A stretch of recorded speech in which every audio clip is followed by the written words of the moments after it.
Si ate nagmi-mix. Oh, Ako ang camera woman today. Yes. Sana ma-absorb lahat. Oo. Yeah, maka-absorb. Sarap. Sarap.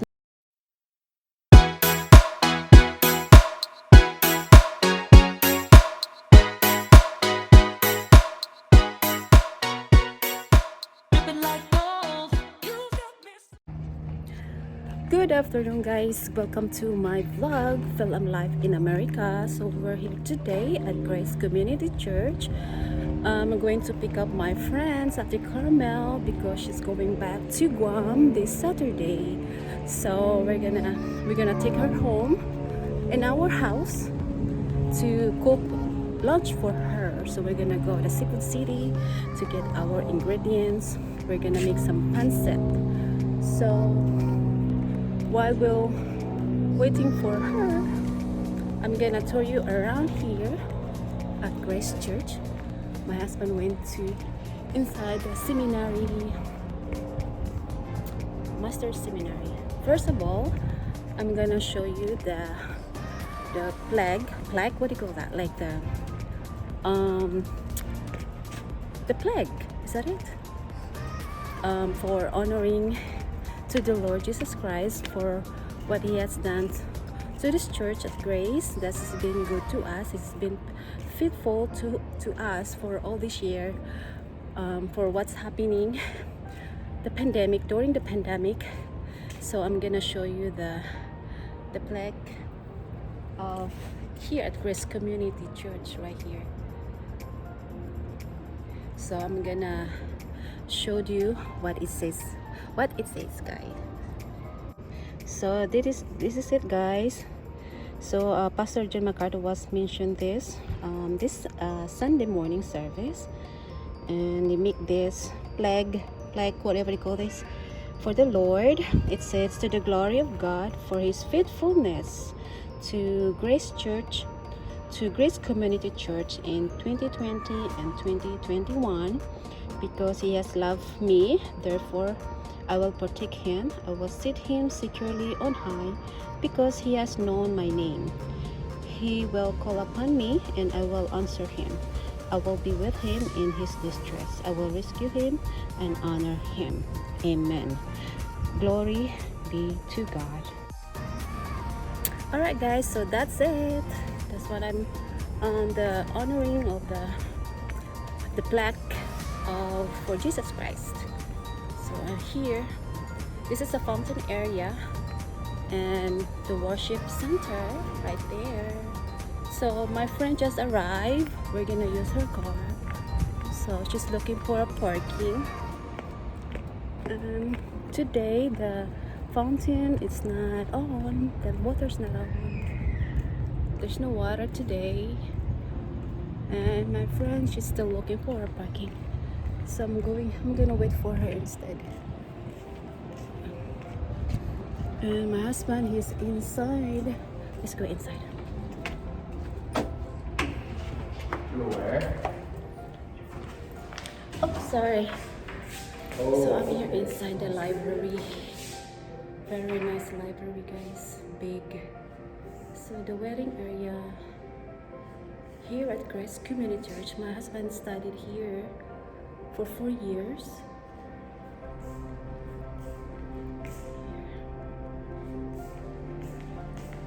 And my husband's talking to one of the staff. It's okay, I have to video. Is that okay? I'm just touring around here. Is that okay? Okay, thank you. I'm his wife. Okay. So this is the library.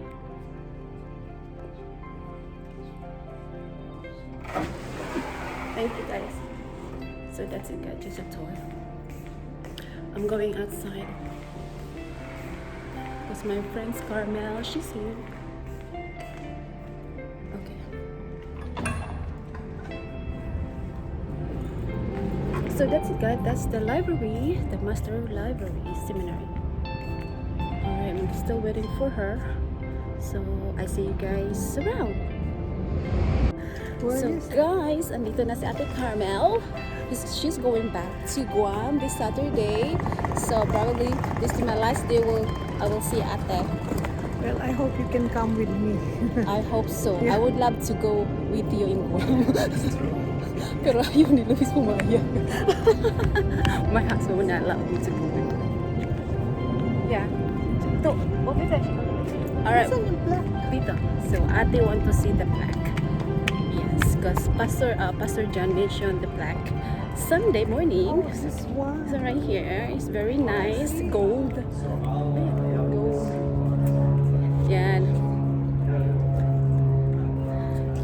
Ate want to take a picture of Ate Carmen. She want to take a picture.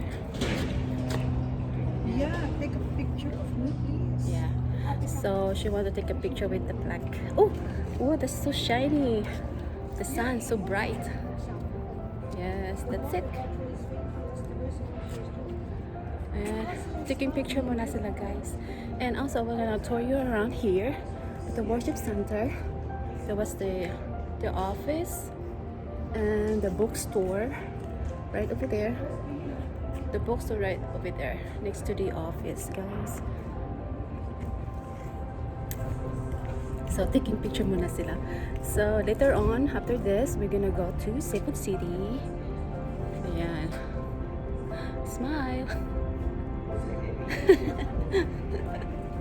Yes. So I see you guys around. Stay tuned, and again, don't forget to like and subscribe to my channel if you enjoy this vlog for today. Thank you, guys. Okay. Hi guys, so we just finished cutting our vegetables. So hindi na pinakita sa inyo how we did it, but here, this is the finished product. It's not totally done yet because we still have Pancit Bihon that we need to cook. Ate Carmel, she's the one making sandok. Halo, oo. Yes. So here, maliit yung kitchen namin. Our kitchen is too small.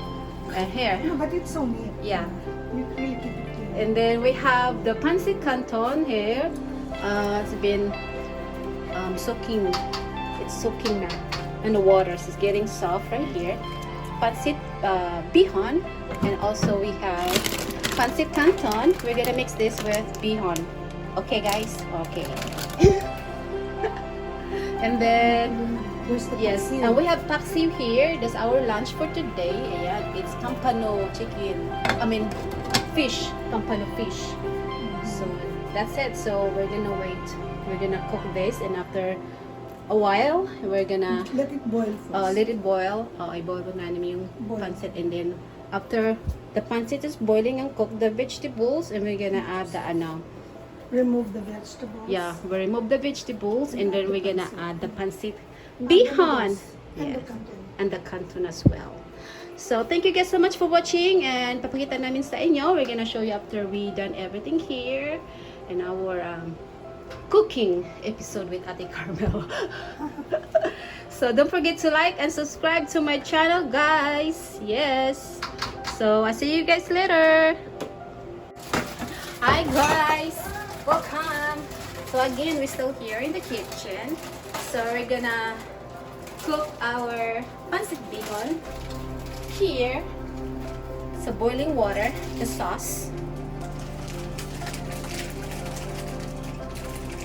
Oh, yes. So we're gonna cook this until cooked. Then toast it.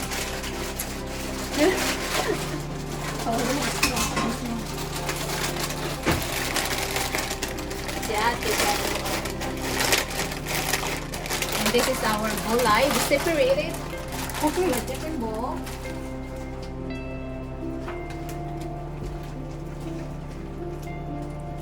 So we're gonna mix the noodles.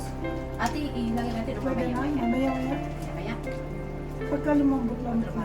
So we're gonna let the pancit cook for few minutes, and after that we're gonna add the pancit canton. Huh? Oh, and the pampano pancit is still cooking. Pancit. Paksiw. Paksiw! Sorry. Paksiw pala. Ay, nako. Yes. So, Okay, after a few minutes, guys, and then we're gonna add the tapo. So let it cook. So see you guys around. Alright, guys. So we just now, put the canton in the pot, the wok.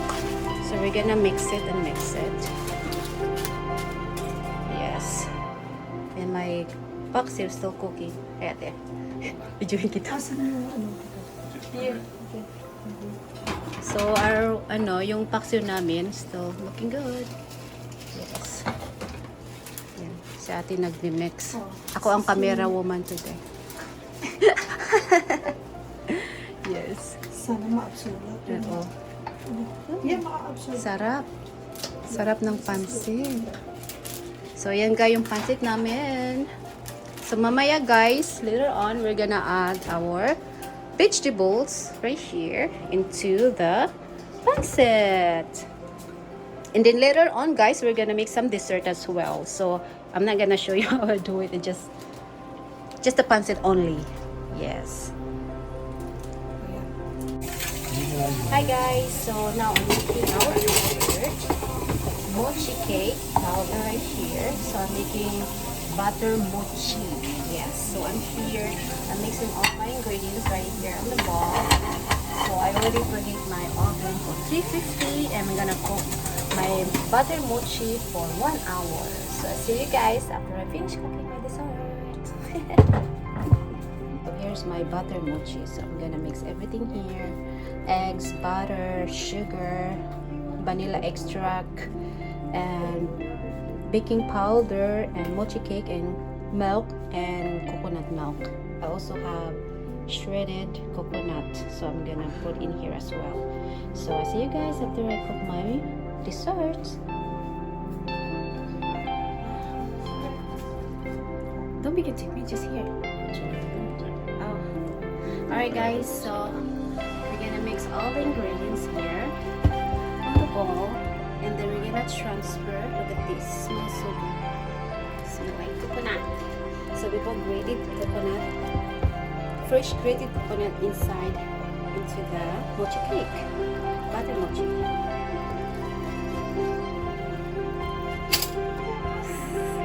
It's hot.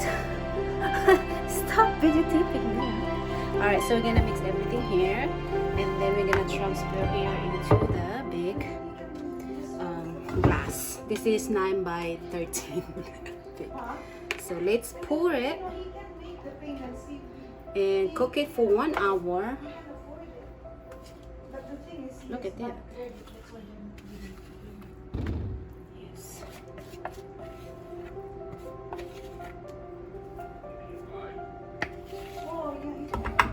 So after 1 hour guys, and our butter mochi is done. So I'll see you guys later. Thank you for watching. Let's go check yung mochi natin. Oh, still cooking. It's not done yet. And 30 more minutes to go. Yan. So, hi guys, so this is our mochi cake. It's done. It smells so good. Bango ang bango. I put some shredded coconuts inside. Yeah. The one.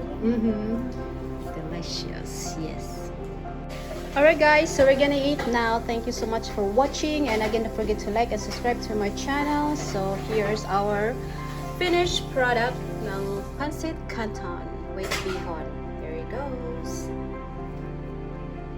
Thank you so much for watching, and I'll see you guys next time.